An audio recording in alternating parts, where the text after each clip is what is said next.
So now you understand what management frames are and why they exist.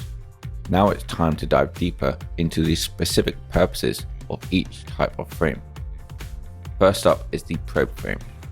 So with the probe frame, there are two types.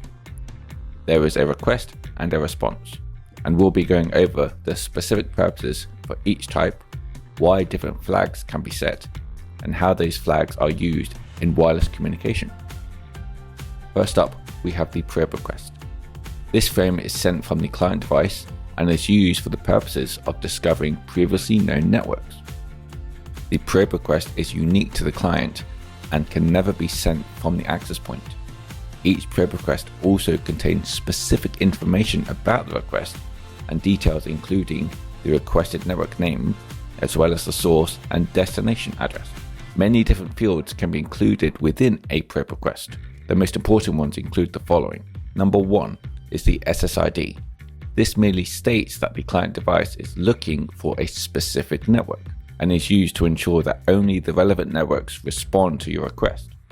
This helps minimize the traffic sent to and received by your device.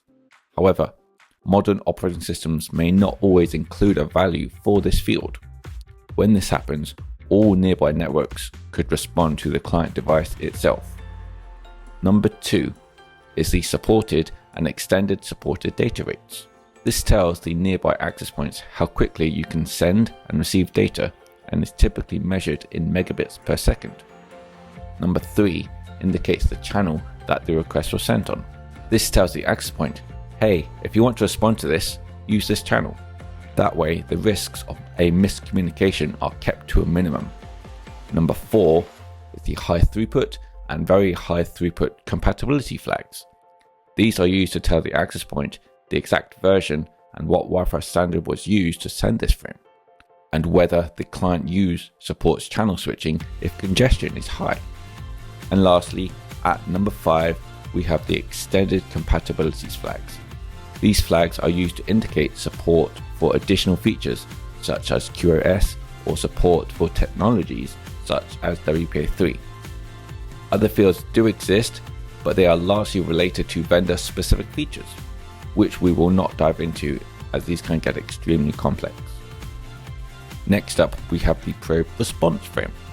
As the name suggests, this is a response to a request where the requesting device is looking for either a wildcard SSID or the matching SSID if it's offered by the access point itself. It also has many tag parameters. Many of these can also be seen in a probe request frame. The ones to remember include: number 1 is the SSID. Unlike with a probe request where the SSID can either be sent or masked, this field is always sent within a probe response, even when the SSID itself has been masked and is not broadcasted. Number 2 is the supported and extended supported data rates. These are used in the exact same way as in the probe request. Number 3 is the channel used by the access point.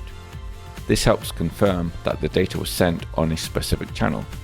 Number 4 is much more interesting and is known as the Robust Security Network, or simply the RSN. What this field does is tell the client device, hey, I use this encryption and I support this method of authentication, and provides the necessary details to the requesting device to decide if it wants to start a connection with the specific network. The remainder of fields are also transmitted within a probe request, so we won't delve into those again. And there you have it, the probe management frames. What each one does, how they are used, but more importantly, the kinds of information each can reveal. If you have any further questions, please let me know.